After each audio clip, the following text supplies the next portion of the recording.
Admiral Roy A. Spruance's Fifth Fleet resting at anchor in the lagoon at Ulithi Atoll.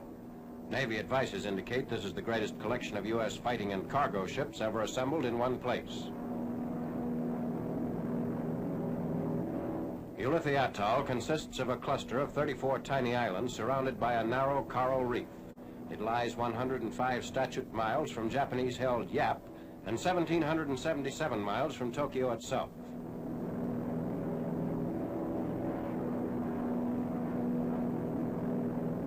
On 21st September 1944, troops of the 81st Army Division, supported by an amphibious task force, seized the island in a bloodless conquest. Today it provides the fleet one of the best anchorages between the Marshalls and the Philippines and served as a principal staging area for recent carrier-based raids on Tokyo. Azor Island with its Cub Plane airstrip, but the only island of the group with a utility runway is Falalap. New planes from the States are ferried from it onto carriers for combat duty with the task forces.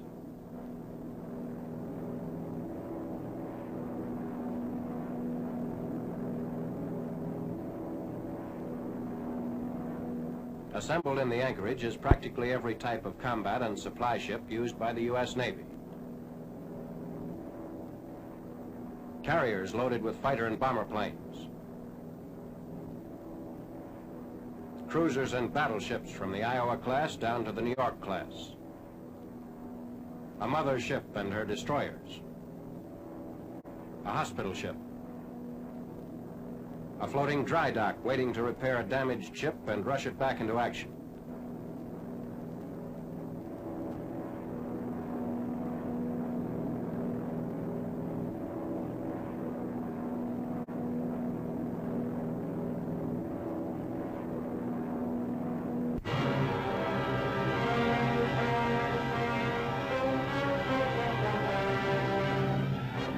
Ships of the Pacific Fleet continue to support Marine forces ashore on Iwo Jima.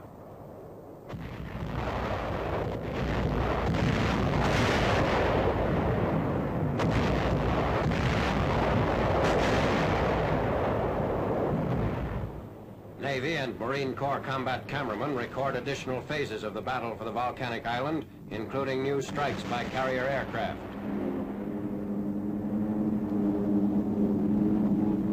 Beach conditions, which seriously hampered D-Day unloading operations, begin to improve, and craft of all types bring in men and supplies. Marines moving up to assault Iwo's entrenched garrison are exposed to fire from countless Jap positions on the 8-square-mile island.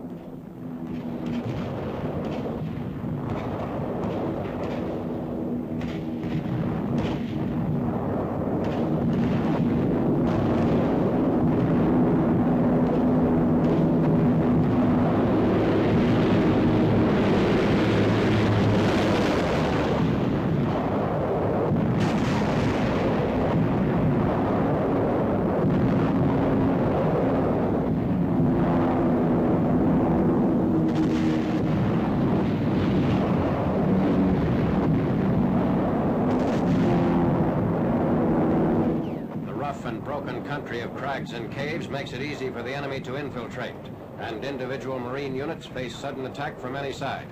Mortar and small arms fire reduces forward progress to a slow yard-by-yard maneuver.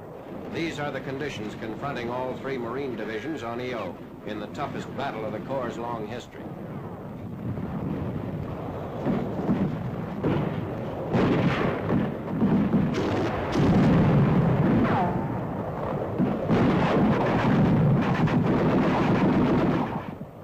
Sporadic enemy fire fails to halt the bringing of vehicles and arms to support the embattled Marines.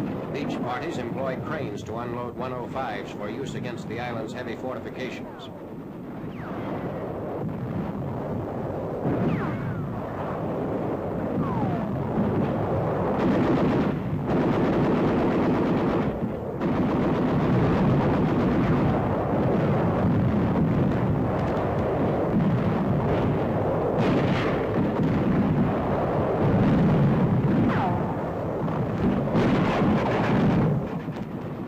Help in place the howitzers for battery fire.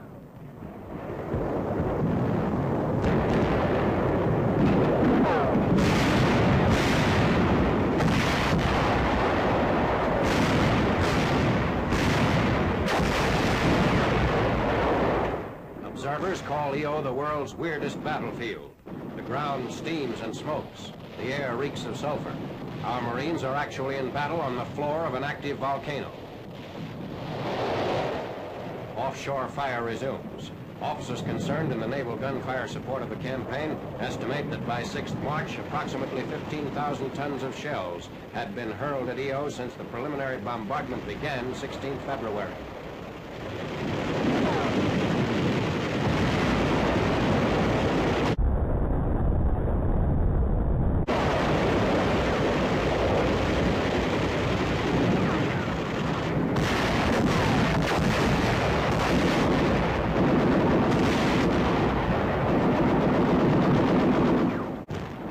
Medical crews.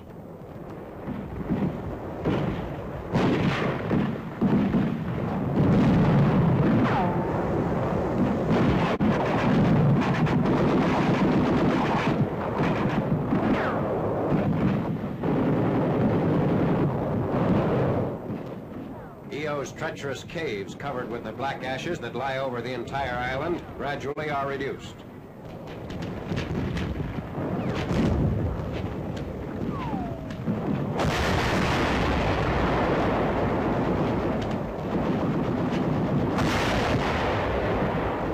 More than 14,000 Japanese dead are counted by 6th March.